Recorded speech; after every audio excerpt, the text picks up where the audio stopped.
3 de octubre de 2021, 27º domingo ordinario. Las lecturas de este domingo están tomadas la primera lectura del libro del Génesis, capítulo 2, versículos del 18 al 24. La segunda lectura tomada de la carta a los Hebreos, capítulo 2, versículos del 9 al 11. Y el Evangelio está tomado de San Marcos, capítulo 10, versículos del 2 al 16. Como hacemos cada domingo, tomamos en nuestras manos nuestra Biblia o nuestro misal. Hacemos una lectura pausada de cada uno de los 3 textos y pasamos a escuchar los comentarios.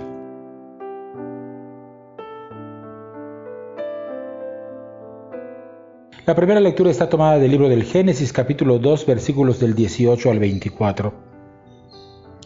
El pasaje que escuchamos en la primera lectura pertenece al segundo relato de la creación. Sí, el libro del Génesis tiene 2 relatos de la creación.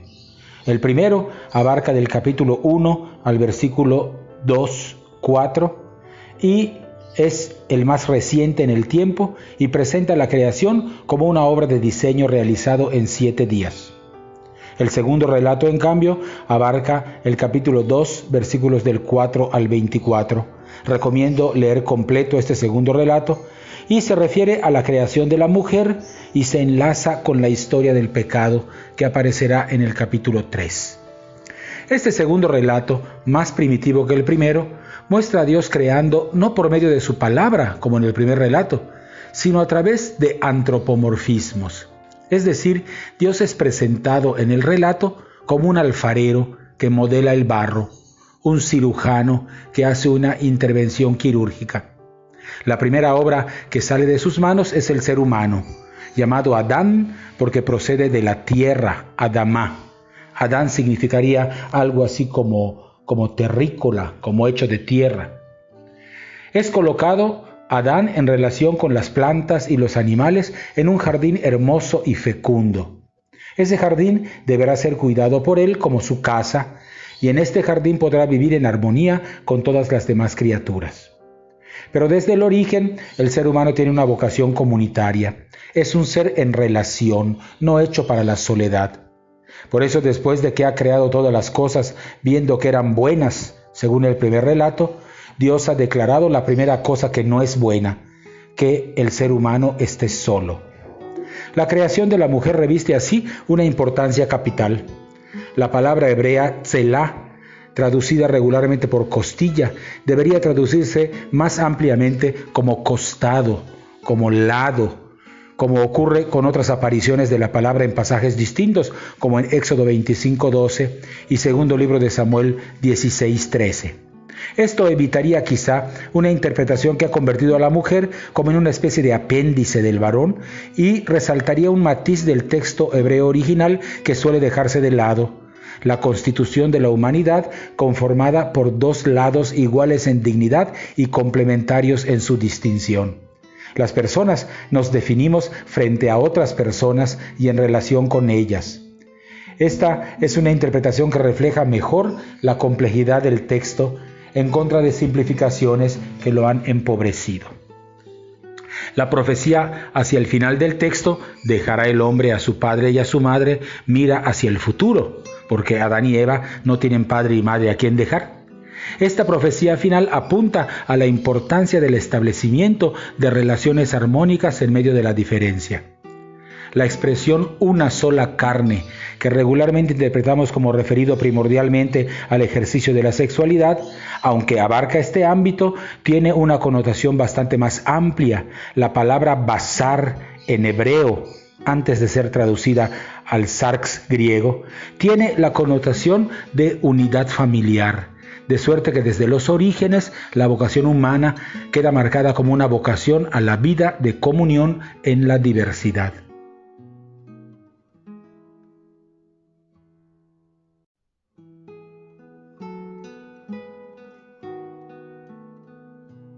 La segunda lectura está tomada de la carta a los Hebreos, capítulo 2, versículos del 9 al 11.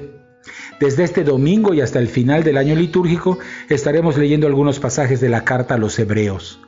Se trata de un sermón antiguo conservado en el Nuevo Testamento, en el que a través de citas de las Escrituras y de la revisión de la liturgia del Día de la Expiación, que era una fiesta anual judía que imploraba el perdón de los pecados, el autor va a ir desarrollando una idea novedosa para su tiempo.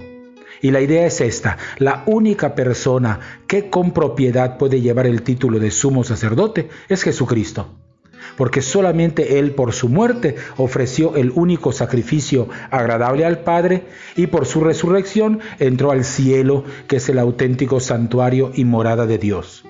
Este misterio de muerte y resurrección lo constituyó verdadero sumo sacerdote y abolió de una vez y para siempre el sacerdocio antiguo. El pasaje que hoy leemos forma parte de la sección que va del capítulo 2, versículo 1 al versículo 18. Y tiene como objetivo establecer la relación que existe entre Jesús y los demás seres humanos. Glorificado ya junto al Padre en virtud de la entrega de su vida, Jesús lleva consigo a toda la humanidad. Siendo Él verdadero Dios y verdadero hombre, conduce a quienes quieran seguirlo a participar de su perfección y de su soberanía. De esta manera está capacitado para realizar la función de mediador entre Dios y los seres humanos, lo que ningún sacerdote antiguo había podido realizar debido a la imperfecta humanidad de los antiguos sacerdotes. Y esta imperfección era perceptible en los pecados que cometían los sacerdotes y en la necesidad de que el sacrificio expiatorio se ofreciera también por los pecados del sacerdote. No sucede así con Cristo, cuya entrega estuvo libre de pecado y por ello fue aceptado como ofrenda agradable por Dios. Nuestro pasaje nos recuerda que Jesucristo no se avergüenza de llamarnos hermanos, porque participa de nuestra misma humanidad. Por el contrario, como veremos en los domingos subsiguientes, la carta nos invita a asumir el sacerdocio que Cristo ha querido comunicarnos. Cada bautizado y bautizada participa del sacerdocio de Cristo y puede también ofrecer su vida junto con la del Hijo eterno del Padre.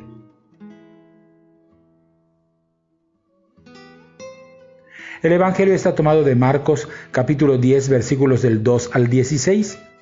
El Evangelio de hoy está compuesto de dos unidades: la posición de Jesús frente a la práctica judía del repudio, capítulo 10, versículos del 1 al 12, y la crítica que Jesús realiza respecto al trato que se daba a los niños en su época, capítulo 10, versículos del 13 al 16. Para comprender la primera unidad, la de la práctica judía del repudio, es necesario no dejarse engañar por las traducciones al español que no alcanzan a expresar qué es lo que Jesús está criticando. Regularmente traducimos en este pasaje la palabra como divorcio, y en realidad Jesús no se está refiriendo a lo que hoy entendemos como divorcio, es decir, este trámite por el que de manera libre dos contrayentes llegan al acuerdo de dar por concluida una unión matrimonial. No, Jesús se refiere a una institución judía que es la del repudio y que viene expresada en Deuteronomio 24 del 1 al 4. La práctica del repudio reflejaba la mentalidad patriarcal que privaba en la época. Los fariseos interpretaban la norma de Deuteronomio 24 partiendo de la inferioridad de la mujer, que era tenida como propiedad del esposo. Eso hacía que entre los judíos, a diferencia de los divorcios actuales, solamente el marido pudiera repudiar a la mujer, nunca ella a su esposo. Esta era una práctica que provocaba dolorosas injusticias. Jesús, en cambio, interpreta Deuteronomio 24 en su recto y original sentido. La carta de repudio mandada por Moisés no era la ocasión para que el marido pudiera deshacerse de su mujer y dejarla en desamparo, sino por el contrario, era un apoyo para que la mujer, que era la parte más débil de la relación, pudiera mostrarla para poder casarse con otro. La posición de Jesús sale por tanto en defensa de la mujer repudiada, regresando al sentido original del mandamiento, que era proteger a la parte débil. Jesús aprovecha la ocasión para declararse a favor del matrimonio, entendido como una unión permanente de amor y de respeto, una alianza de comunión que es fuente de vida para las dos partes y no de sumisión y servilismo del uno sobre la otra. El segundo episodio mira la situación que ocupaban los hijos de la familia en la familia judía del primer siglo. Eran los que no cuentan, los que nada tenían, aquellos cuya opinión era intrascendente y eran considerados como inmaduros y caprichosos. Por eso los discípulos reaccionan ante los niños como lo habría hecho cualquier judío de la época, alejándolos de las personas adultas, de manera particular alejándolos del maestro. Jesús sorprende a sus discípulos al abrazar a los niños, en señal de que Dios los acepta y los quiere, a pesar de que la sociedad no les reconocía ningún derecho social ni religioso. Para Jesús, el niño se convierte en modelo de cómo hay que dejarse abrazar por el Mesías y por su reino, pues serán los marginalizados, como lo son los niños, los que han de tener la preferencia en la comunidad cristiana. Hasta aquí los comentarios. Volvemos a tomar nuestra Biblia o nuestro misal. Hacemos una lectura pausada, esta vez en oración, y estamos ya listos para participar de la Eucaristía.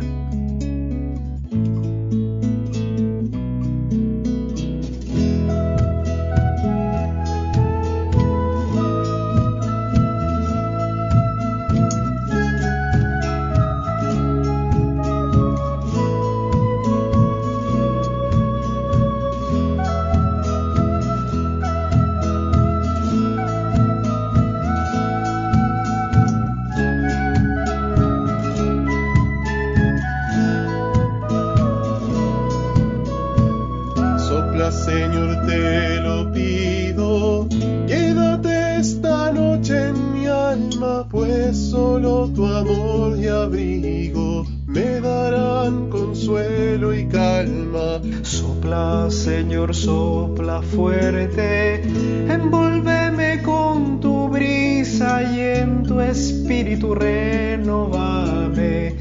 Hazme libre en tu sonrisa, a pesar de mis caídas, hazme fiel a tus promesas.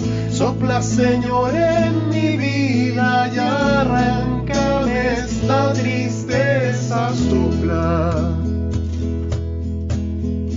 sopla, Señor, tu grandeza. Sopla, hazme fiel en mi pobreza. Sopla,